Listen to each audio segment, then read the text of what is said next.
Alors, bonjour et bienvenue aux entrevues Je suis moi. Mon nom est Karel Bélanger. Je suis fondatrice des marques Je suis moi et I am me. Et je vous souhaite la bienvenue à cette première vidéo. Et au cours des prochaines semaines, je vais vous présenter différentes personnes qui vivent leur vie en étant eux-mêmes, à tous les jours, en étant vrais. Et peu importe du milieu d'où ils viennent ou encore de ce qu'ils font dans la vie, avant tout, il y a une personne, il y a un être humain. Et c'est sur quoi on va focusser. Alors aujourd'hui, j'ai le bonheur d'accueillir Stéphanie Etu, stratège marketing et mère d'une fillette adorable. Alors bonjour Stéphanie. Bonjour Karen.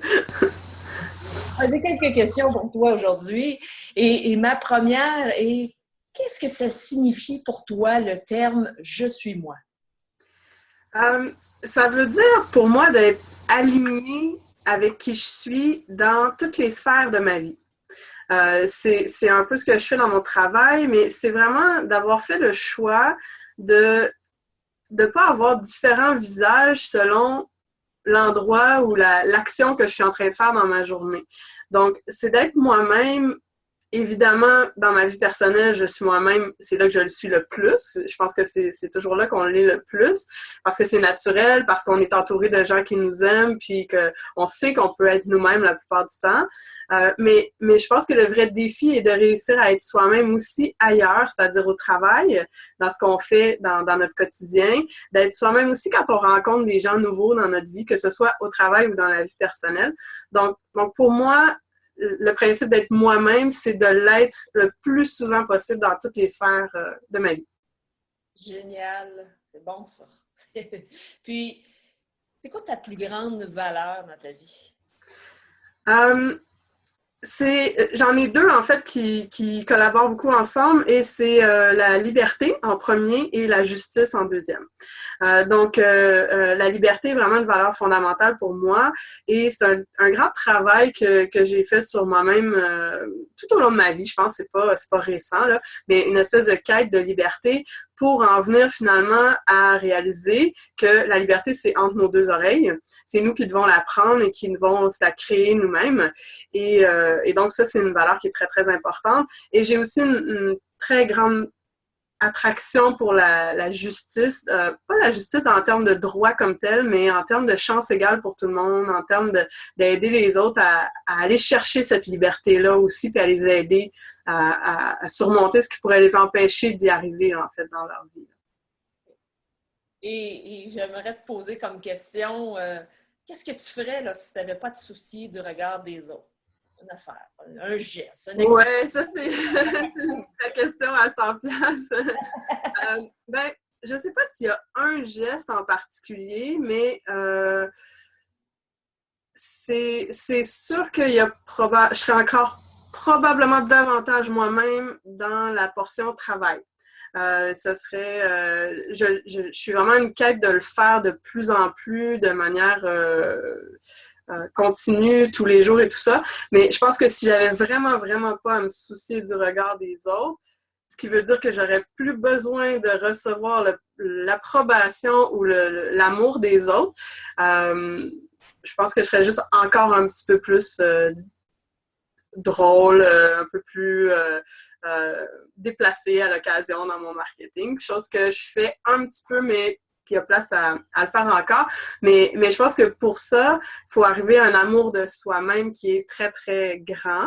Et ça, ben, c'est une quête de toute une vie, je pense. Donc, je suis beaucoup mieux aujourd'hui que je l'étais il y a 15 ans, 20 ans, 30 ans, mais c'est quelque chose qui est en constante évolution. Donc, je pense que je suis pas rendue au moment où j'aurais à ne plus du tout me soucier des autres puis ne plus avoir besoin de l'amour de personne.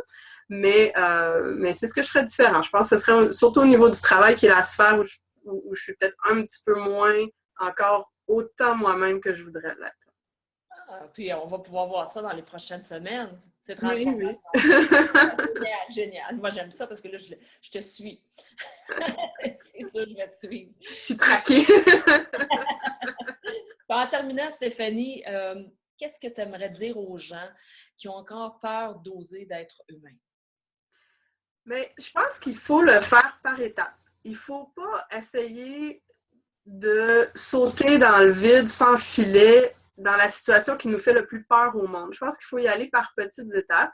Si je prends par exemple des gens qui ont peur d'être eux-mêmes dans leur travail, dans leur marketing sur le web, entre autres, qui est surtout là que j'aide les gens, des fois, les gens se donnent des défis vraiment trop grands. Il faut y aller par petits pas parce que c'est là qu'on prend confiance tranquillement et que l'étape d'après est plus facile, puis l'autre après est encore un peu plus facile, puis l'autre, et ainsi de suite.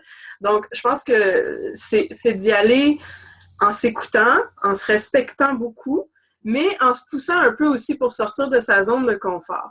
Mais de le faire dans un environnement où on sait qu'on ne va pas se faire rentrer dedans de manière hyper négative, parce que ça va créer des ancrages un peu désagréables pour la suite, là. Donc, je pense que c'est de sortir de sa zone de confort, d'oser le faire, mais en y allant par étapes graduelles, puis de prendre le temps de se donner une tape dans le dos après quand on l'a fait, puis de se dire bravo parce que c'est pas si facile que ça, hein. C'est facile de se faire dire, ben là, il n'y a rien là, tu as juste à essayer, tu vas voir, ça va tout bien aller. Mais quand on a des peurs en arrière de ça, c'est pas si simple. Donc, souvent, ça commence par identifier qu'est-ce qui nous fait peur de poser le geste, puis après de voir jusqu'où on est prêt à aller, puis de le faire, puis de l'essayer, mais dans un environnement où c'est relativement agréable et qu'on sait que la réponse va être quand même assez positive dès le départ, disons. Ben, t'as super bien dit, hein? C'est exact ça, étape par étape, puis c'est une étape, c'est célébrer, hein? C'est comme ça qu'on progresse. Oui, effectivement. Moi, c'est quelque chose que j'ai beaucoup de misère à faire, la célébration. Donc, c'est quelque chose sur lequel je travaille énormément. Mais c'est hyper important. Ça fait partie de la reconnaissance envers soi-même, je pense. Puis, ça fait partie aussi de l'amour envers soi-même qu'on se crée.